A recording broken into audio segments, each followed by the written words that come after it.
tulichaguliwa madiwani wawili, diwani Adam Chagulani wa Mwanza na nikachaguliwa na mimi kutoka Dar es Salaam. Tukapewa hizo kata mbili kwenda kuzisimamia kwenye marudio ya uchaguzi Igunga. Nafikiri ilikuwa 2011 hiyo hiyo au 2012, 2011. Kwa hiyo tulienda Tabora kwenye marudio ya ubunge baada ya Rostam Aziz kujiuzulu jimbo la Igunga, uchaguzi mdogo pale. By then tulikuwa tunatumia neno alavi kamanda.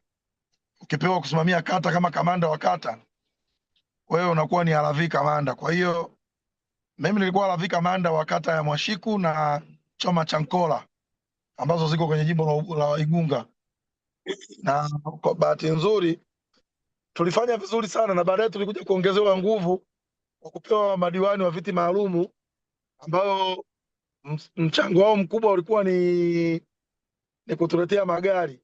Nakumbuka pale tuliletewa mbunge wa viti maalumu Filipa Mturana, alikuwa Temeke, lakini baadaye tukaletewa mbunge Halima Mdee akaja kuongeza nguvu kwenye eneo letu, na tulifanya vizuri sana kwenye kata hizo ambazo pia sehemu nyingi nilikuwa napelekwa mimi. Nilikuwa napelekwa maeneo yenye sifa zifuatazo: sehemu ambayo Chadema hamna kabisa, sehemu ambayo ni hatarishi, ukipeleka watu wengine wa kawaida panakuwa na kutekwa na CCM, wanateka watu au wanaua watu, watu wanaogopa eneo hilo. Basi mimi ndo nilikuwa ni eneo napewa maeneo hayo. Kwa hiyo na yenyewe tulifanya vizuri sana. Kata yetu hizo mbili zilileta kura nyingi sana, ingawa uchaguzi ule ubunge hatukushinda, lakini at least kata zetu zilichangia kuleta kura nyingi kuliko CCM. Hizo kata za Choma cha Nkola, halafu na hiyo kata ya Mwashiku kule mpakani na Shinyanga kabisa kule. Hakuna umeme, hakuna nini, ikifika usiku ni hatari, lakini tunaenda tunaweka bezi kubwa pale ya ulinzi, tunafanya mikutano yetu, tunapangiwa ratiba ya kupokea viongozi wa kitaifa kwenye maeneo yenu. Kwa hiyo unajikuta umefanya vizuri, chama kinakukubali.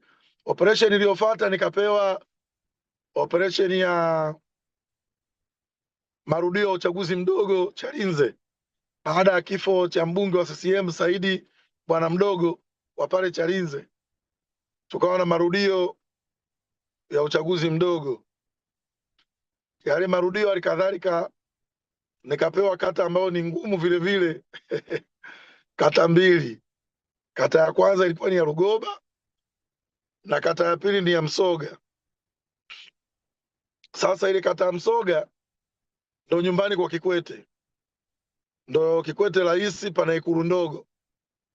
Maeneo mengine huko polini polini wenzetu wanalalamika CCM wanateka, wanapiga vijana wetu. Ikaonekana kila mtu anaogopa kwenda kwenye ile kata ya Msoga kwa sababu ndo nyumbani kwa rais Kikwete. Ilikuwa 2012 nafikiri, lakini mimi nilipewa kata ile, niliimudu, nilifanya mikutano, ingawa palikuwa na hujuma nyingi kutoka chama tawala na serikali na vyombo vya dola wakidua nyumbani kwa rais. Tulipambana, tulileta upinzani mkubwa. Halikadhalika palikuwa hakuna Chadema mizizi yake, tulihakikisha pana uongozi wa Chadema kila kijiji, kila kitongoji. Na kwa bahati mbaya ile kata ya Msoga center, kata ya Msoga pale zahanati ndio nyumbani kwa hiyo ukifanya mkutano pale, Kikwete akiwa nyumbani kwake anasikia kabisa mkutano unavyoendelea. Sasa wenzetu wa Kwele hawakudhoea kwamba kama mtu anaweza kaja kufanya mkutano pale akamsema rais, kiasi cha kwamba nakumbuka mkutano wetu wa kwanza watu mwanzoni walivijaa, lakini baada ya kuona tunamsema rais Kikwete na yupo nyumbani, baada ya nusu saa mkutano watu wote walitukimbia, tukabaki wenyewe na vyombo vyetu vya muziki, kwa sababu watu wa eneo hilo walikuwa ni waoga sana kwamba mtu anawezaje kumsema rais na rais yupo, na rais akipita pale akiwepo, kama anatoka mjini kwenda pale Msoga wanajua msafara unapita, kwa sababu pale zahanati kwenye Mbuyu ukiwa pale kuna upande wa pili pana zahanati mpya nyingine, lakini pana shule pale aliyosoma pia Kikwete, alafu ndo pana Ikulu Kilimani. Kwa hiyo Kikwete akipita na msafara wanaona. Sasa wanachoshangaa ni ujasiri wa vijana wa Chadema. Rais yupo ndani kwake, wamefungua mziki pale, vipaza sauti, anasikia hadi ndani tunamsema, namna ambavyo wameshindwa kusaidia majirani zake nyumbani kwao, pamekuwa na umasikini, ufaulu mdogo, huduma za afya hakuna. lakini pana sehemu pametoa rais, basi wenyeji wajikuta wanaingia uoga, wanakimbia. Lakini halikadhalika na kata Lugoba pia nilikuwa naiongoza, ambao ndio ilikuwa makao makuu yangu mimi kama RV Kamanda. Nilikuwa askari kata Msoga, nakuja napiga kazi Msoga mchana, lakini makazi yangu yalikuwa pale Lugoba Center, na hali kadhalika vile vile pale pana mizizi, kwa sababu ndo nyumbani kwa hawa kina Shubash Pateli, na ile kata ile shule ya sekondari ya Lugoba imejengwa na kina Shubash. Kwa pana mizizi fulani hivi, watu wanaogopa kuisema serikali au kuwasema wenyeji viongozi wa eneo lile. Na operation nyingine ya chama ambao kiondoa uchaguzi mdogo, nilishiriki M4C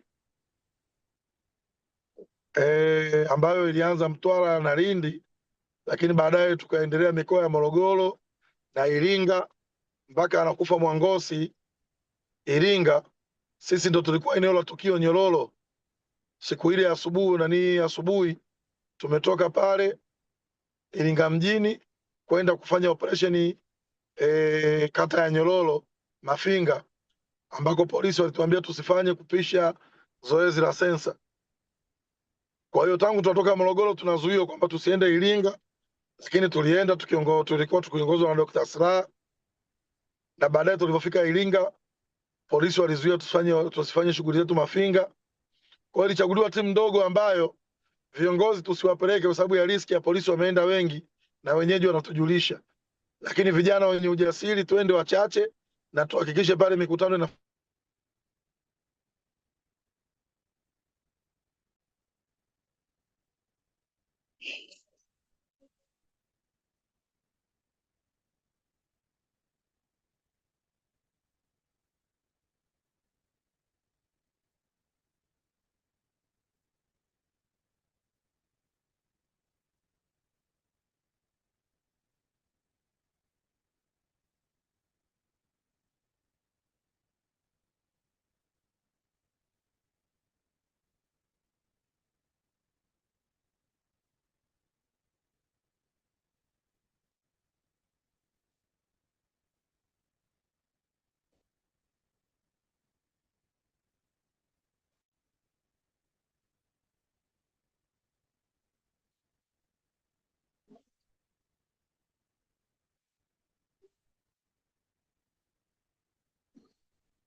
naona Mheshimiwa Boniface Jacob amekatika bila shaka. Naona Mheshimiwa Boniface Jacob amekatika.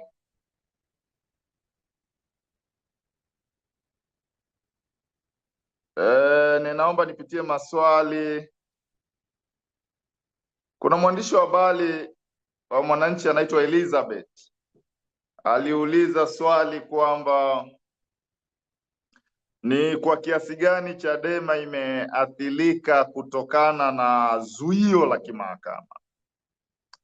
Kwanza niseme wazi, zuio la kimahakama ni mpango wa serikali kwa maana ya watawala kuzuia chama kisifanye shughuli zake za kisiasa, na mbinu hizi zimetumika katika mambo mengi. Ni package. Kwa lugha ya kisheria inaitwa pattern. Ni pattern ya dhuluma. Ni pattern ya dhuluma. Zuia Chadema isifanye shughuli zake za kisiasa, kamata mwenyekiti wake awekwe ndani,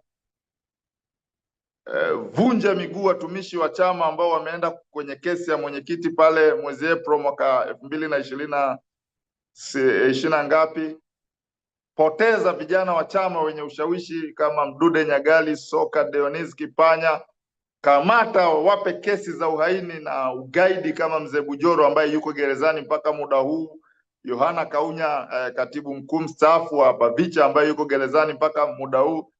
Hiyo yote ni pattern. Kisoma ripoti iliyopelekwa ICC na ile taasisi, wanajaribu kueleza pattern za uharibifu wa uhuru na haki ambayo imefanyika. Kwa hiyo imetuathiri kiasi gani? Kama chama hatuna uhuru wa kutumia ofisi zetu, hatuna uhuru wa kutumia mali zetu, hatuna uhuru wa kutumia fedha zetu, akaunti zetu zimekuwa frozen kwa maana ya kukidisable chama. Lakini katika dunia ya sasa unaweza ukafunga majengo na vikao vikaendelea digital. Katika dunia ya sasa unaweza ukafanya hivyo. Kwa hiyo lengo la watawala ni chama kisiendelee kupractice, lakini kwa sababu ya creativity, ubunifu,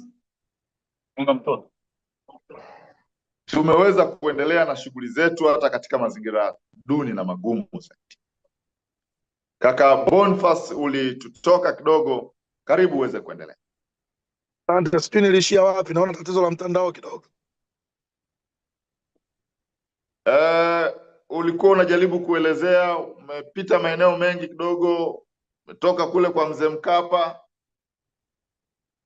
so umeeleza kwa kiasi kikubwa namna ambavyo ulishiriki operation mbalimbali za chama. Sasa nafikiri uelekee sasa kwenye nini kilikuingiza kwenye siasa. Sijaona hilo eneo yani ilikuwa kuaje ukaingia kwenye siasa, na ilikuwa kuaje ukagombea uwenyekiti, baadaye umea, hapo visa vya kiuchaguzi. Umezungumzia visa vya kule ulikokwenda, maeneo mengi ambako umepractice, umeeleza kwamba ulikuwa unapelekwa kwenye maeneo yenye sifa za ukorofi kwamba maeneo ambayo kutekwa kuko waziwazi, ulieleza katika hilo eneo.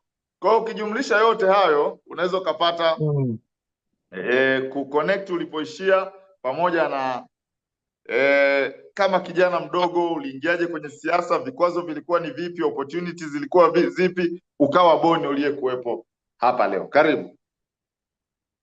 Asante sana. Mimi nafikiri mwisho nimeeleza kwamba baada ya kutoka Lugoba, sehemu nyingine ninayokumbuka nimeenda operation nyingi, lakini vile vile nilishiriki na ya Kalenga, na halikadhalika pia Kalenga walinipanga maeneo magumu hivyo hivyo nje ya mji kabisa kule Magulilwa. Sasa nirudi kwenye namna gani nilijoini siasa. Mimi siasa nilianza tu maarufu wa mtaani, alafu baadaye watu wakaniunganisha mimi na Chadema. Lakini mimi nikiwa kijana mashuhuri pale Ubungo na chuo kikuu nilikuwa najulikana kwa jina la Mtata.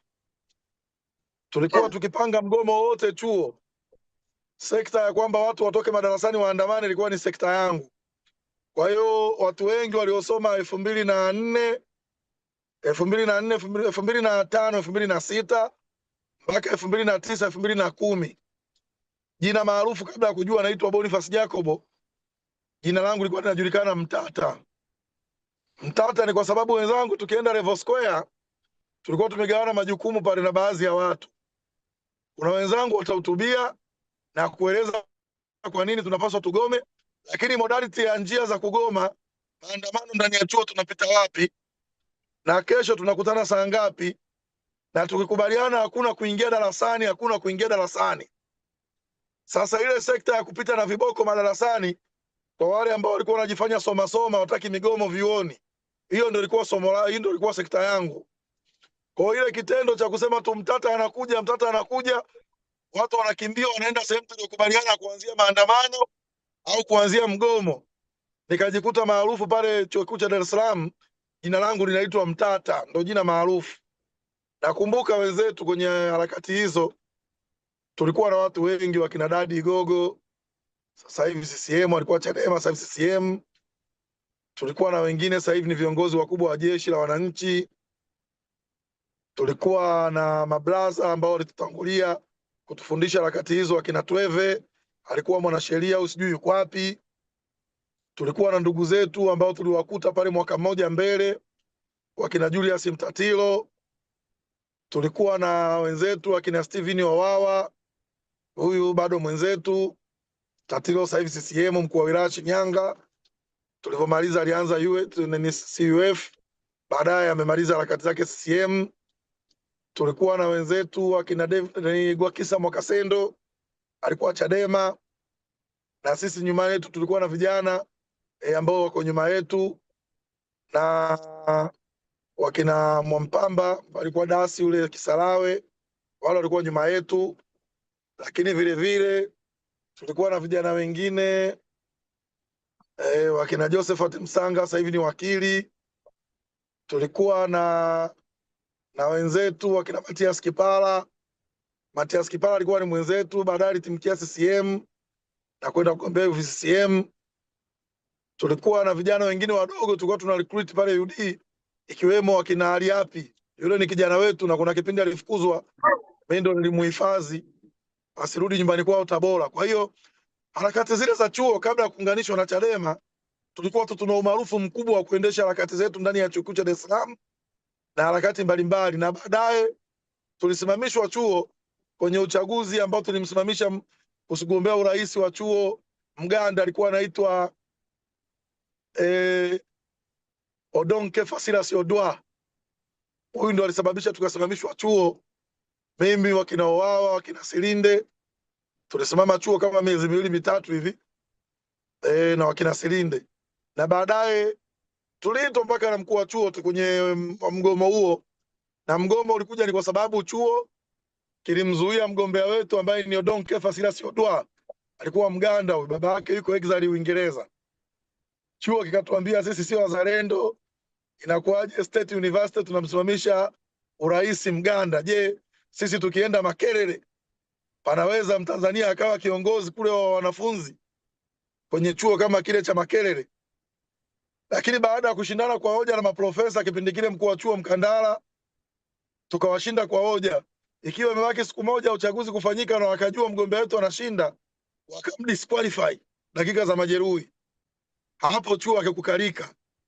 Kwa hiyo baadhi ya sisi ring leaders tukasimamishwa masomo kwa miezi kadhaa, ikiwemo kina Silinde, kina Wawa, kina Gwakisa na watu wengi, na baadaye tukarudi chuoni.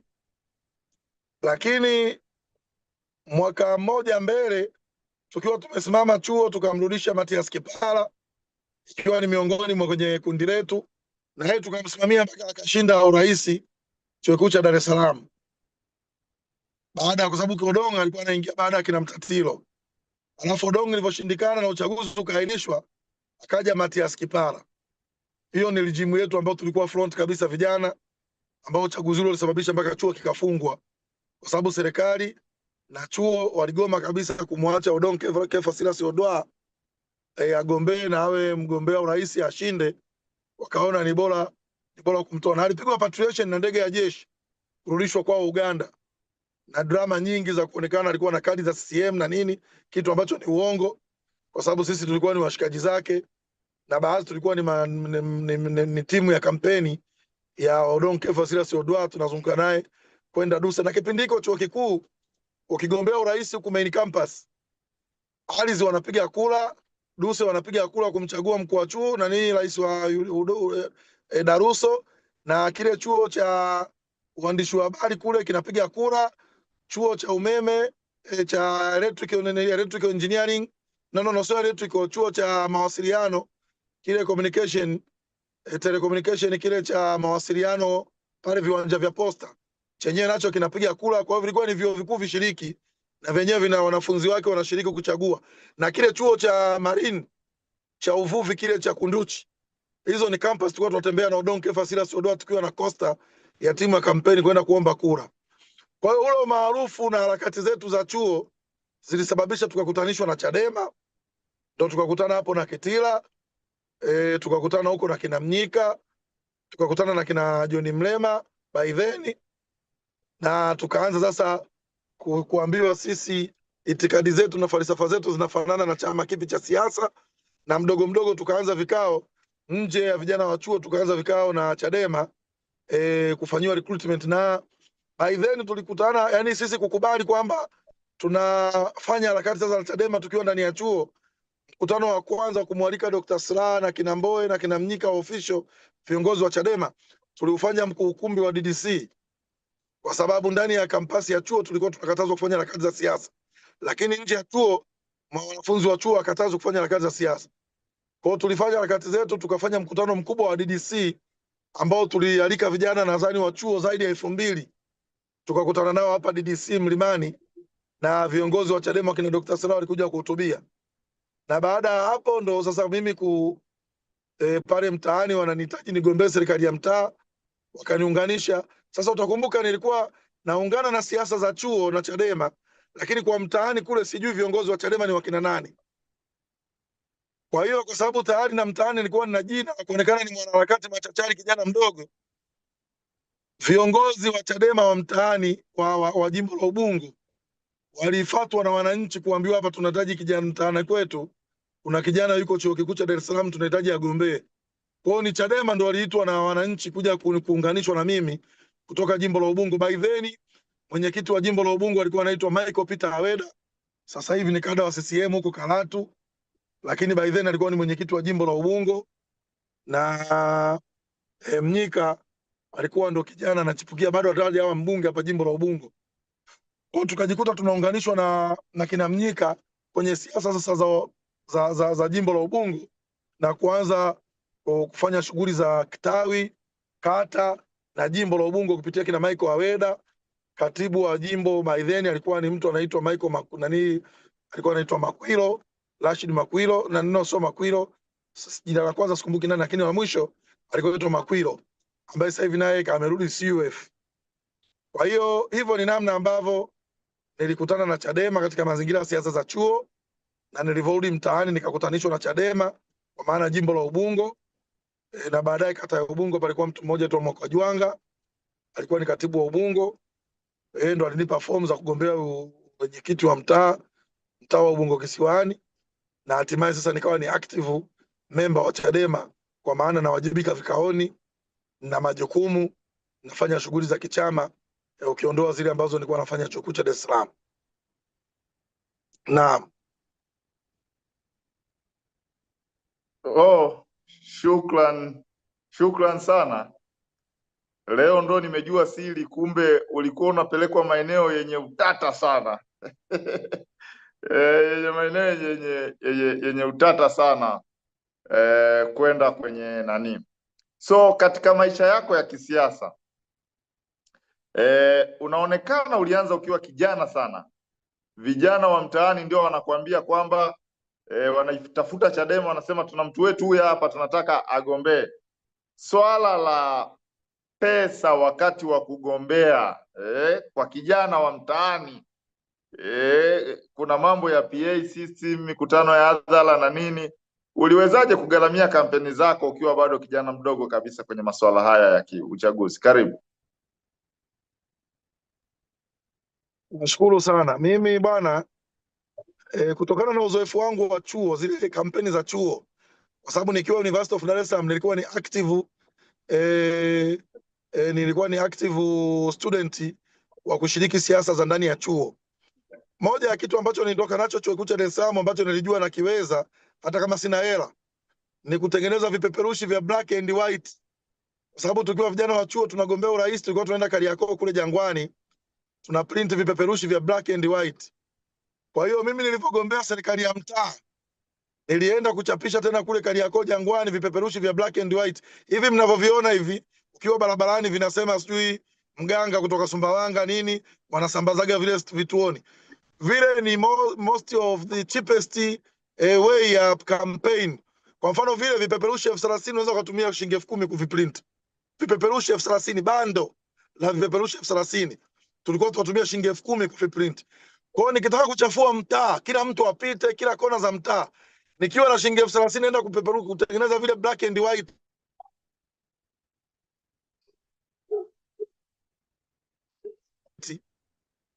Hata vipeperushi 40,000 kwenye timu za mpira wanakaa kwenye kona za pembe za mtaa, kazi yao asubuhi mpaka jioni ni kumgaia kila wanayemuona mtaani. Wewe unajikuta ukiwa kijana mdogo unakuwa ni mgombea maarufu ndani ya muda mfupi sana. Lakini la pili, sikuwa na uwezo wa kuprint mabango haya kali makubwa. Nakumbuka nina bango moja mpaka leo ninalo, ingekuwa tunabaki ground hapa ya kupost, ningepost tu watu waone. Nilikuwa na bango yasiyozidi 10 na bango moja niliprint stationery pale Mwenge, moja shilingi 2000. Kwa hiyo nilipata mdau akaniprintia mabango 5. Sasa hayo moja tuliprint tukawa tunatembea nalo vijana kwenye kampeni, tukipita kundi la mguu kwa mguu vijana wanabeba. Lakini zile sehemu pia nilikuwa najua hapa mtaani ni sehemu zenye ushawishi, watu wazee wanakaa vijiweni. Nilihakikisha sehemu hizo nabandika mabango kama moja moja kwenye maeneo muhimu ya mtaani, aidha baa mashuhuri ambao unajua watu wengi wanaenda, au ni sehemu ya watu kuangalizia mpira wanakutana jioni kwenye kona ya mtaa, au ni duka ambalo unajua watu wengi wanaenda kupata huduma ya mahitaji. Kwa hiyo sikuwa na mabango zaidi ya 5, lakini kwa maana vipeperushi black and white, nafikiri mpaka Ubungo mpaka leo kuna watu wananitania, wananiita mzee wa vipeperushi kwa sababu ya kampeni iliyofanya hivyo. Na the same next year niliyofanya kugombea udiwani Ubungo, sikuwa na hela. Mimi mkutano wa hadhara nilifanya mmoja tu, tena wa mgombea ubunge ambaye ni Mheshimiwa John Mnyika. Mkutano wake huo ndio pekee nilipanda jukwaani. Tuliufanya na mgombea urais Dr. Slaa kwenye viwanja vya Shekilango hapa Lego. Ukiondoa mkutano huo, sikuwahi kuwa na mkutano wa kampeni wowote wa jukwaani wa PA, kwa sababu sikuwa na uwezo wa kulipa PA. Lakini kwa maana nyumba kwa nyumba, blaza, nilikuwa naamka asubuhi saa 2 asubuhi, mimi na timu yangu wa vijana 5 tunabeba miogo kwenye begi. Ukimwona mtu kavaa begi mgongoni lina miogo na vitumbua, na hao vijana mpaka leo ninao na ni marafiki zangu, ikiwemo mmoja pale ana duka kubwa pale external barabarani kituoni, anaitwa Chale bonge hivi kama mimi.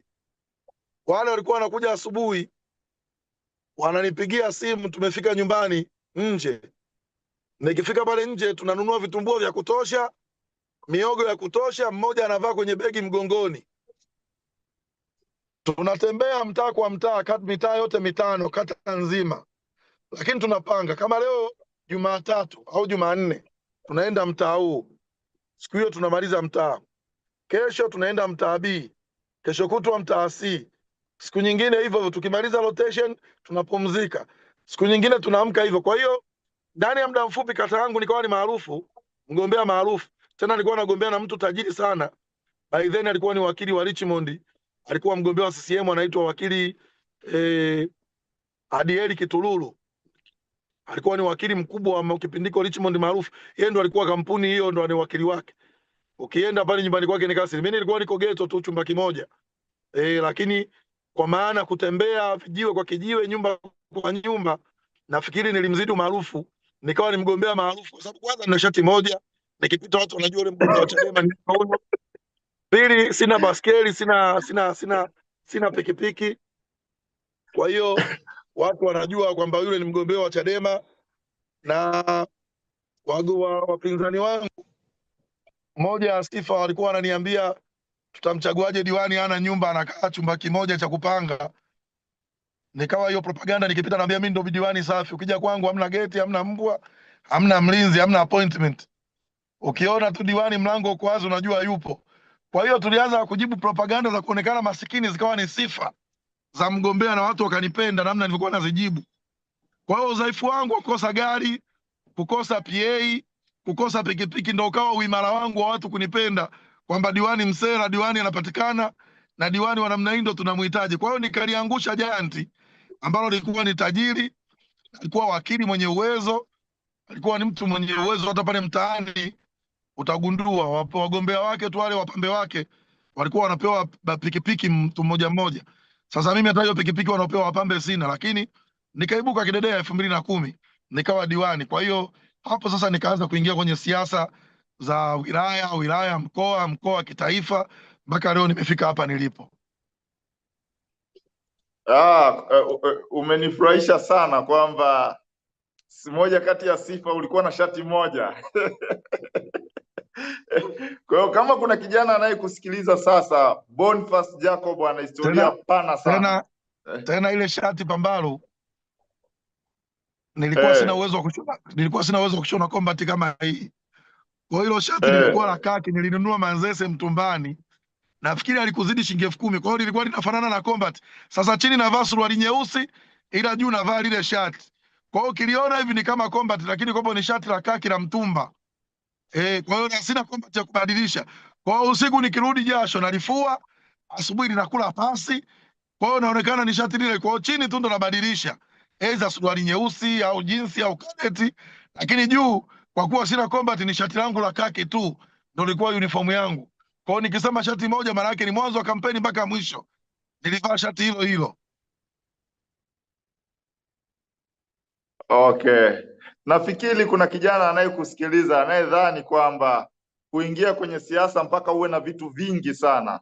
Nafikiri kama ulimsikiliza Aida Kenani, ukamsikiliza Pamela Masai, sasa unamsikiliza Boniface Jacobo, una uwezo wa kuja kuwa Boniface Jacobo kwenye eneo lako bila kujali unamiliki kitu kiasi gani. Shukran sana kaka Boni.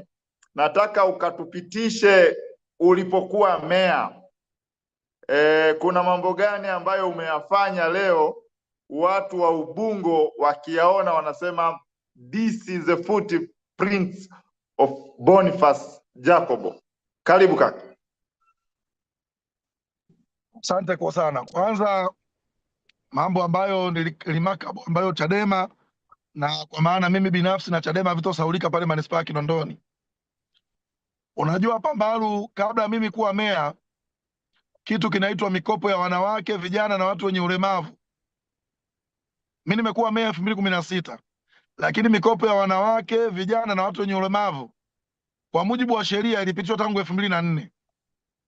Lakini kwa nchi yetu ya Tanzania na halmashauri zote ni kitu ambacho watu walikuwa hawajui kinafanyika vipi na kilikuwa kinaendeshwa kwa usiri sana. Kwa hiyo wananchi na Watanzania walikuwa hawajui kwamba mikopo ya wanawake, vijana na watu wenye ulemavu ni kitu kilikuwa kinatolewa kwenye halmashauri kwa namna gani.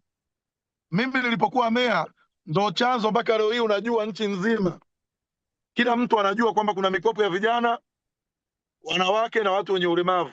Kwa sababu mimi nilifanya kampeni ya kwenda kugawa hizo hela kwa kutumia media na kila siku kufanya kampeni ya kuonesha kwamba ukiomba mikopo hiyo halmashauri tunakupa. Kwa hata mimi pale nilipokuwa Kinondoni, nimekuwa mwananchi wa kawaida wa manispaa ya Kinondoni, sikuwahi kusikia hizo, lakini nilipokuwa meya nikaambiwa kuna mafungu ya kugawa hela kwa vijana, wanawake na watu wenye ulemavu. I say brother, ni legacy ambayo nimeifanya mpaka leo hii. Kila Mtanzania anajua kwamba halmashauri kuna hela za vijana, wanawake na watu wenye ulemavu. Hiyo kampeni nilifanya mimi 2016. Lakini ni sheria ilikuwa kwa miaka 12 iliyopita. Ilikuwa haitumiki, hela zinagawanywa na watu hawajui zinagawanywa vipi. Lakini kwa halmashauri ya Chadema ya Kinondoni ilipokuwa chini ya Chadema ndo tuliweka silio hadharani kwamba hela zipo, mtu akiwa na sifa fulani zinagawanywa, na nikawa nafanya kampeni ya kugawa hizo hela mtaa kwa mtaa, kata kwa kata, mbele ya vyombo vya habari, na halmashauri zingine na majiji mengine yakaiga. Mpaka leo hii mikopo ya vijana, wanawake na watu wenye ulemavu imekuwa ni kitu cha kawaida kabisa. Kila mtu anaomba na kila mtu anapata. Kwa maana yake kama si Chadema kuchaguliwa Kinondoni, kama sio mimi kuwa meya, huenda mpaka leo watu wasingejua kama kuna fursa ya wanawake, vijana na watu wenye ulemavu kupata fedha hizo. Lakini jambo la pili ni changamoto ya madawati. Mimi nilipokuwa meya Kinondoni, moja ya kitu nilijiapiza kwamba lazima tuhakikishe hiyo aibu inaondoka, ni jambo la kuhakikisha kwamba wanafunzi wakae chini kwenye halmashauri ya Kinondoni. Tumeingia Kinondoni, tumekuta kuna uhaba wa madawati kama 110,000 hivi na 10 au na 20. 2016 mimi ndo mtu wa kwanza kipindi Magufuli anakuja na slogan ya kubana matumizi, kupeleka hela kwenye mahitaji yenye uhitaji mkubwa kwenye serikali. Mimi kwa halmashauri yangu ya Ubungo nilikuja na hiyo slogan ya kuonekana kwamba naweza nikasevu hela nikatengeneza madawati. Kwa hiyo 2016 kwenye halmashauri ya Kinondoni nilifanikiwa kuleta madawati 100,000 baada ya kupunguza mahitaji mbalimbali. Lakini la pili ni legacy ya kuanzisha halmashauri ya Ubungo. Leo hii Chadema ukiongelea halmashauri ya wilaya ya Ubungo huwezi kuondoa pale uwepo wa Chadema. Kwanza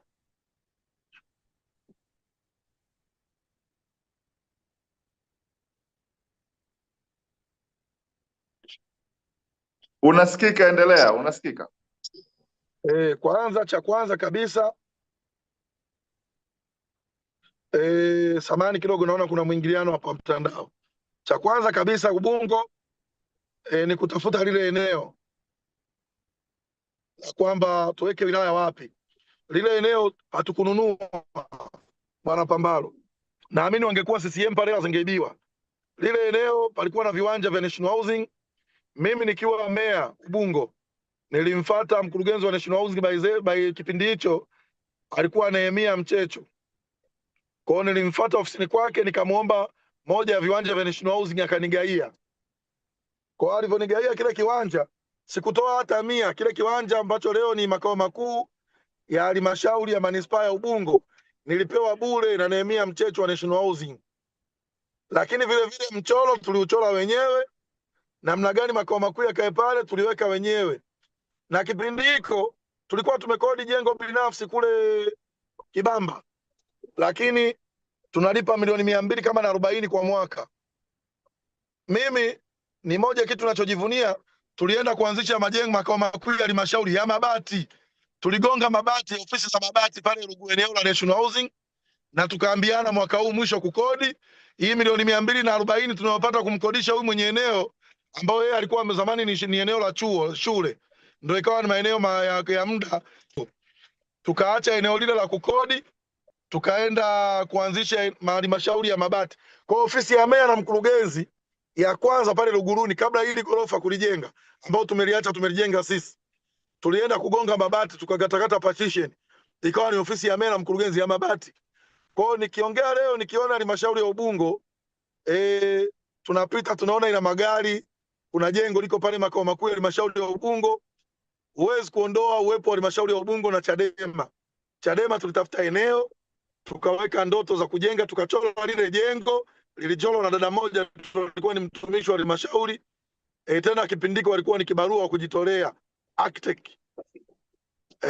Nafikiri alikuwa anaitwa Nuru. Dada Nuru, Mwenyezi Mungu ambariki sana, alituchorea makao makuu ya Ubungo yale, na wakati mkandarasi wa kuchora tuliletewa na serikali TBA watucholee. Mchoro tu walitaka bilioni 1, kutuchorea makao makuu ya halmashauri ya Ubungo walihitaji bilioni 1, tukakataa.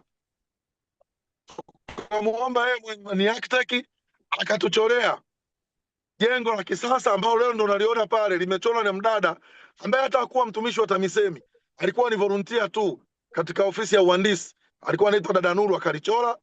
Na kiwanja by then tumekipata, tukasema mwisho kupanga, tukaenda kujenga ofisi makao makuu ya halmashauri ya mabati, na baadaye tukajenga jengo la muda ndogo la block la chini, ndio likawa ofisi ya mkurugenzi na meya, watumishi wanakaa kwenye mabati, na wengine tukawatawanya wakaenda kwenye ofisi za kata ikiwemo Mbezi na Kimara kwa muda, ili halmashauri tuendelee kujipanga. Kwa hiyo huwezi kuiongelea leo halmashauri ya Ubungo usiongelee Ubungo, usiongelee Chadema.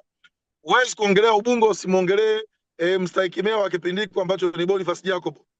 Kwa hiyo kuna revolution nyingi tulikuja kuwaonyesha wananchi wa Dar es Salaam na wananchi wa wilaya ya Ubungo kwamba upinzani unaweza, na tukikabidhiwa nchi tunaweza tukafanya vitu kama tunavyofanya kwenye halmashauri yetu. Hata leo hii unavyoona Ubungo inaitwa ngome ya wapinzani Chadema. Hizi Kimara, unaona Kimara hii inaonekana leo Kimara sio CCM kabisa. Ni kwa sababu ya mambo ambayo tuliyafanya tukiwa kwenye halmashauri ya Ubungo, na sisi viongozi wa Chadema ni vitu ambavyo tulivisimamia: mikutano, kutoa mrejesho kwa raia, mbunge kukutana na wananchi mara kwa mara, madiwani kufanya vikao na wananchi, kujenga miradi, kushirikiana na wananchi, kupeleka huduma ya greda. Tulikuwa tuna greda la halmashauri, wananchi mkiweka mafuta tu tunawapeni bure, dereva bure, mhandisi bure. Kazi ya wananchi ni kujaza mafuta tu kwenye greda. Sasa hiyo ni revolution za kisiasa ambazo sisi vijana wadogo tulizifanya kwa Kinondoni na kwa Ubungo, zilisababisha watu waipende sana opposition, sasa chama chetu cha Chadema, na kuamini kwamba hawa watakabidhiwa nchi wanaweza kutuendesha nchi vizuri, na wanaaminiwa kwa nafasi nyingine kubwa. Naam. Shukran sana Boni, umeacha alama Ubungo ambayo kwa kweli haiwezi kusahaulika. Umeacha alama zako. mimi nataka pia nijue vitu viwili. Jina lako lilivyopelekwa kwenye kamati kuu ya chama kwamba huyu ndiye anayegombea umea Dar es Salaam, ile lilipokelewaje? Karibu. Kwa kamati kuu mpaka linafika kamati kuu hapakuwa na shida sana, lakini moja ya interesting story bwana, tumetoka kwenye uchaguzi 2015 mbunge kubenea na madiwani tayari wa Chadema tushajua tuko wengi. Nikawaambia wenzangu nagombea, kwa kila mtu kwa nafasi yake akawa anafanya lobbying ya namna gani aweze kuwa meya, na mimi nilikuwa nafanya lobbying na kampeni za chini chini. Sasa kubenea alikuwa karibu sana na Kombi, rafiki yake sana Kombi, na mimi kubenea ni mbunge wangu, nimemsaidia sana kuwa mbunge Kibubungu. Kwa hiyo tulikuwa tunashare na ananisaidia na mimi kampeni za umea, na hata gari ya kwanza ya kutembelea madiwani ya Noah nafikiri alinipa kubenea kwa ajili ya kutembelea madiwani, kuzungukia madiwani wangu, alinigaia Noah yake, ndio nilikuwa naitumia. Sasa siku moja bwana kubenea akaniambia, watu wanasema wewe kwenye uaminifu na utiifu wa chama hamna shida, ila bwana watu chini minongono wanasema wewe elimu huna. Nikamwambia elimu huna yeye, wanasema wewe ni mwanachama mzuri kabisa, lakini watu wanasema elimu huna. Nikauliza kwa nini wanasema sina elimu? Akaniambia watu wanakujua wewe tu ni mlinzi wa Chadema, ni Red Brigade, kwa maana ni mlinzi wa viongozi wa chama. Sasa wanasema tu leo ndo tungeia umea mlinzi, tumekosa wasomi. Benea alivyondokeza hilo, nikamuuliza hiyo nani kakasema? Akaniambia bwana Komu ndo amesema hivyo, na anashauri tunaye Mustafa Muro, naye ni diwani wa Kinondoni na ni injinia, kwa nini tusimpe yeye? Mustafa ni msomi mzuri. Lakini Mustafa Muro alikuwa anamzidi sifa moja, yeye alikuwa amehamia Chadema 2015 hiyo hiyo, alafu 16 ndo anagombea umea. Kwa hiyo mimi ni kijana wa siku nyingi na zaidi ya miaka 10 na nyuma kabla sijawa meya. Lakini habari hiyo akaniletea pia John Maria, wakili John Maria akaniambia, ni rafiki yangu, akaniambia bwana, jana tulikuwa sehemu na mwenyekiti Mbowe wanajadili bwana pale Kinondoni meya atakuwa nani, kwenye mjadala mimi nikakutaja wewe. Sasa